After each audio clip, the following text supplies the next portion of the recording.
guys, how's it going? So today we're going to be doing some planting around the Hartley. I want to focus mainly on the pots, and you can see I already have some plant choices out here, and possibly a little bit of in-ground planting here and in the quadrants behind right there. Our summer annuals finally reached the point where they started to look tired. They lasted forever. So we had mostly purple annuals in this whole area. It was Supertunia Bordeaux in the back. In the pots we had Meteor Shower Verbena, Supertunia Royal Velvet, and Superbena Violet Ice. I did have a few apple blossom, or they were apple blossom or quicksilver geraniums that I had started from seed in the pots as well, but they got swallowed up pretty quick. And then down here we had salvia and more of the Superbena Violet Ice. And I highly recommend any of the varieties that were in this area. They were so beautiful. So here's what we're gonna do now. I was gonna take this very fall and do big kale and centerpiece with like dried elements. But here we are mid-October, and it's not gonna be very long until we're wanting to do winter containers. And I thought to kind of bridge the gap, not have to do too much switching around, maybe we could put some evergreens in here that might look like little Christmas trees. It would be pretty for a fall arrangement, but also pretty with lights in it for Christmas time. And we're gonna keep everything around the Hartley fairly simple this year in terms of Christmas lights. So I think it'll be perfect, especially because I was thinking of using fresh cut Christmas trees. You know, my parents' garden center carries those every year.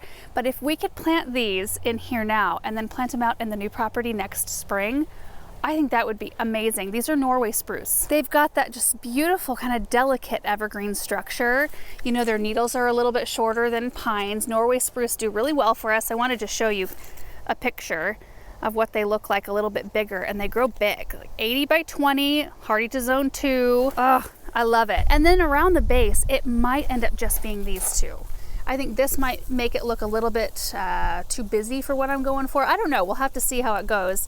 And I don't even know how much room I'm gonna have. I might decide to just do the evergreen alone and keep it very simple, because I think once we sink this down, we may not have much room to plant anything around it. It's pretty wide, which will just mean more fall plants for somewhere else. I haven't done anything in front of the chicken coop, so if we have plants left over today and we have time, we might end up over there. But here are the other 3 in the back of the gator, and they're just gorgeous. I've been eyeballing them down at the garden center for most of the season, and I'm so happy. They had 6 left, and I picked up 5 today. I picked up 4 for the corners of the Hartley and 1 for possibly next to the chicken coop. And then with the purple kale, if we have enough, it would look so pretty to plant these out with these big, gorgeous plants. But I think it's just going to take getting into the project and just seeing how we can make the plants stretch and where we can utilize what. So fun. It's a nice day out today too.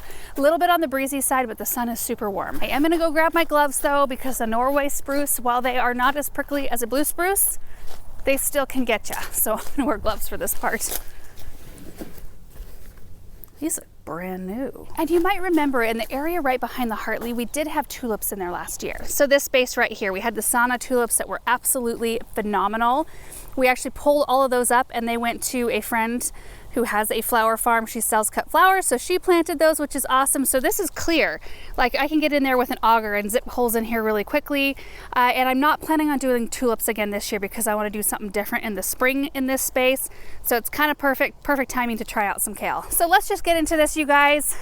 We'll do the pots first, then we'll start working our way around, and then we'll do a tour in the end. I'm excited about this.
right, guys, I am gonna call it for the day. We've got a gator full of supplies I need to put away. I still need to water everything in, and we did get quite a bit done. The 4 containers around the Hartley, the 4 quadrants back behind it, and the 1 pot partially done by the chicken coop. And I say partially done because I might come in and pop some pansies right below it. However, I think it just looks sweet and perfect just the way it is.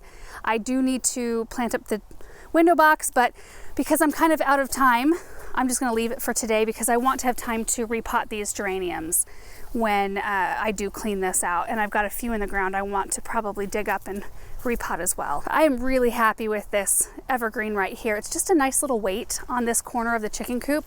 It's an interesting spot because you guys know this is a super narrow flower bed and I can't go any wider because that's the driveway. And right behind it, there's an electrical box in the ground. So like, you know, it's limiting to what you can put in this area. So having a container here is really nice. I do have some little lime hydrangeas that are gorgeous right here, and they're on the north side of this coop. They don't get very much sun, and they're still doing really well, and they've got a really nice color. I'll probably put coleus around this next season. This is actually a new electric box like in the last year. I used to be able to plant up the whole thing. So anyway, I'm really happy with this right here because this will take us right through into winter. Okay, now let's walk back behind the coop and take a look at the area behind the Hartley. I'm so happy with how it came out. Look at this. Look at the color and the uniformity. Oh, I love it so much. We've got 2 different kinds of ornamental kale here. This is the Yokohama red, and it probably will stay about that size. So we'll come in with a little mulch to cover up all of the tubes in here, but it turned out perfect. I had to steal 2. The containers we did with the little black crows up front in the Versailles garden, I used this variety of kale, not knowing I was gonna actually plant it back here, and I needed a few more to make it even, but it worked out perfect because I had 2 of the small coral queens that I just went and grabbed this variety out and popped the coral queens in, and it looks great still. And we have it uniform, which in a situation like this, you kind of want it to be, you know. So there are, what, 13? Yeah, 13 in each one of these squares. So the 2 with the Yokohama red and 2 with the coral queen. Oh, is that not gorgeous? I think it's gorgeous. I absolutely love that. They're so pretty. Still haven't figured out what we're gonna do in the center here, clearly. Give you a different angle. Looking back over it this way, isn't that just so pretty? I love it. And the nice thing about kale and pansies that we planted today, they're very cold tolerant. So they will hold up to quite a lot this winter and will still bring some color and interest. I did lightly trim the boxwoods, and I do think that that helped out quite a bit. When we pruned a couple of weeks ago, they were just smothered by Supertunia Bordeaux at that moment, so we couldn't access the plants. So I did do a light trim there and just a training trim, and I think they look really nice. So let's go take a look at the pots that we did in the beginning. Oh, look at those Norway spruces. Oh, they're gonna be so cute with fairy lights on them for Christmas. This was my most wonky one. It has a bald spot right in here or a bald spot down here. So I had to pick which bald spot I wanted to have more exposed. So I picked the one down below because I could kind of fill it with the Dusty Miller. But oh, the front right here was in the sun when we planted, and I have not watered these. I think I mentioned that already. I haven't watered these yet. They need it. So I'll come along and do that. And then I need to still come in and prune these, trim these up a little bit, and then possibly do a few more kale in either end. Still have artichokes going strong in the cold frames. Really pretty texture. This side's still in the sun. Oh. They are the cutest Christmas trees ever. I love them. And I love as you walk up, you've got that uniformity, you know, and a really strong evergreen structure that will be there all winter long. And the orange pansies in the pot match the orange pansies that are in these urns back here. So a lot of nice soft color. So now I'm gonna go in and make dinner, and you guys, if this recipe's good, I'll share it with you. It's a stuffed butternut squash. You bake the butternut squash kind of by itself, and then you flip it over to where like the inside is exposed, and you put Italian sausage and sage and rosemary and garlic and cranberries and pecans and spinach all, and what else? Am I missing something? Onion. That's all been kind of sauteed together. You put that in the butternut squash and kind of over the top and bake it more. It sounds so good and so many autumn flavors, but I have to get in there and do that because it takes 45 minutes for the butternut squash to bake. It's like 4:30 right now, maybe 5. I don't know. We might be eating late tonight. So anyway, thank you guys so much for watching this video. I hope you enjoyed it, and we will see you in the next one. Bye.